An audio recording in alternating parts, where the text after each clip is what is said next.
हम लोग career counselling की वर्कशॉप कर रहे हैं, उसकी क्लास ले रहे हैं। 1 घंटे हमको पूरे 4-5 दिन तक कैरियर काउंसलिंग के बारे में जानना है। आज हमारा दूसरा दिन है और आज हमको ये जानना है एक गतिविधि के द्वारा कि मैं कौन हूँ, मुझ में कौन सी कमियां हैं या मेरे में कौन सी खूबी है। कुछ प्रश्नों के उत्तर आपसे लेने हैं हमको, लेकिन उसके पहले मैं आपको ये बताती हूँ कि 10वीं के बाद में आपको किस प्रकार का विषय लेना है और कौन से विषय से आप आगे बढ़ सकते हो। चलो एक बताती हूँ। यदि आप लोग जैसे 10वीं पास हो गए, 10वीं के बाद अगर किसी ने कॉमर्स लिया तो कॉमर्स में ये आपके इतने सारे ऑप्शंस आते हैं। ये accountancy, technician, insurance, finance, banking और ये शिक्षा, शारीरिक शिक्षा, लाइब्रेरी साइंस, प्रारंभिक व्यवस्था, ये बाल्य व्यवस्था और देखभाल, शिक्षण शिक्षा। यदि आप विज्ञान लेते हैं तो विज्ञान में आपके पास इतने सारे ऑप्शंस रहते हैं कि विज्ञान में आप इतनी फील्ड में आप जा सकते हैं। ये बायोटेक्नोलॉजी, ये देखिए ये पूरे मैथ्स आता है, आईटीआई, ये रेडियोलॉजी, जूलॉजी, इलेक्ट्रॉनिक्स, बायोकेमिस्ट्री, आपके पूरे इतने ऑप्शन हैं। आप इतने में से कोई भी एक टॉपिक को लेके, एक सब्जेक्ट को लेकर आप आगे बढ़ सकते हैं। यदि आपकी रुचि कृषि में है तो कृषि में आपके पास ये ऑप्शंस रहते हैं। इन ऑप्शंस को लेकर food technology, dairy technology, agriculture technology, ये सारी चीजें आप इसमें आप कर सकते हैं।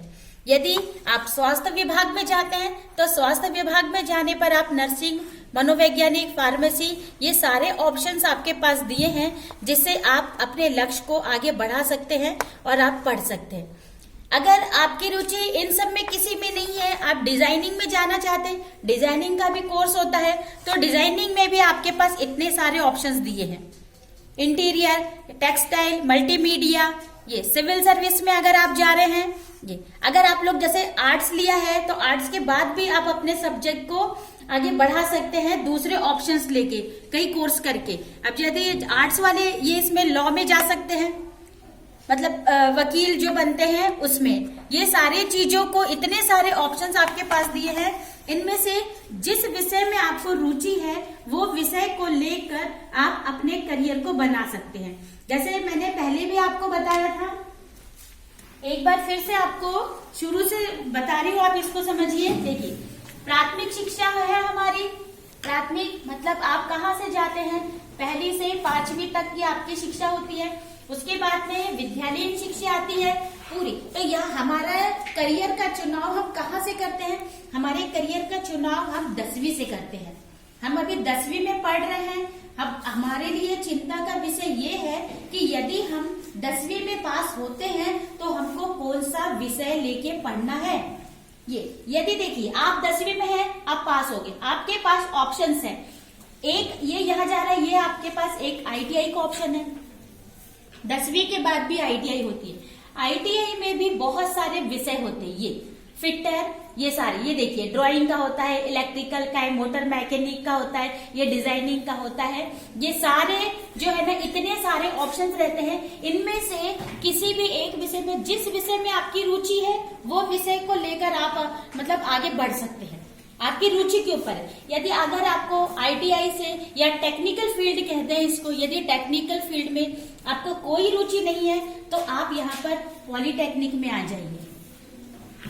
पॉलिटेक्निक डिप्लोमा होता है, इसमें भी ये आपके सिविल होता है, ये इलेक्ट्रिकल्स होता है, कंप्यूटर, मैकेनिकल, और यहाँ पे ये ऑप्शंस दिए हैं आपके। इनमें से आप कोई भी एक सब्जेक्ट को चुनकर आप पॉलिटेक्निक में डिप्लोमा प्राप्त कर सकते हैं। यदि आपको इसमें डिप्लोमा मिल जाता है तो बहुत सारी कंपनीज में आप अपने फ्यूचर को ब्राइट कर सकते हैं।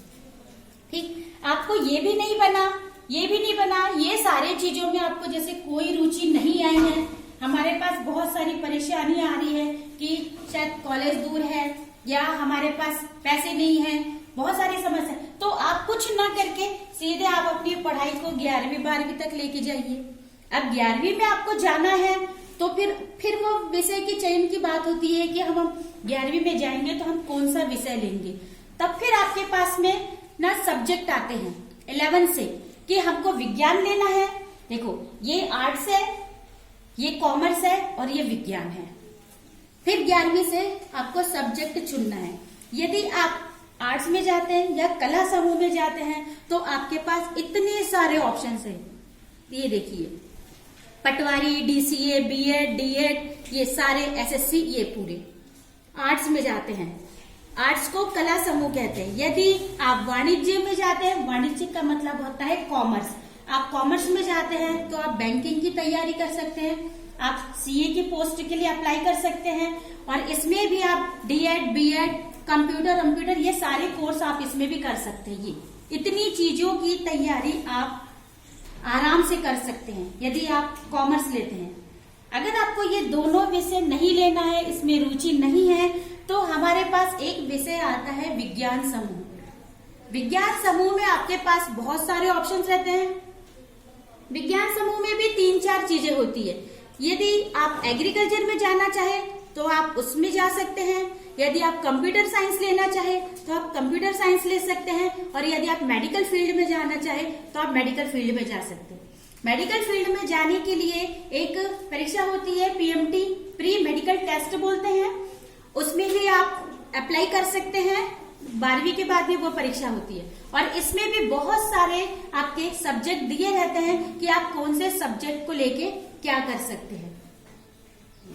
अभी आप लोगों के लिए अपने विषय की रुचि को जानना बहुत अनिवार्य है, और हम ये कैसे जानेंगे कि हमारी रुचि किसमें है। इसके लिए आपके एक अभिक्षमता और अभिरुचि 2 प्रकार के टेस्ट होते हैं, जिससे हमारा ना मानसिक स्तर हमको पता चल जाता है, या जो भी जांच करता है उसको पता चल जाता है, उसमें जो नंबर मिलते हैं कि कौन से विषय में किसकी रुचि ज्यादा है। तो उस हिसाब से आप 11वीं में जाके अपने विषय का चुनाव कर सकते हैं।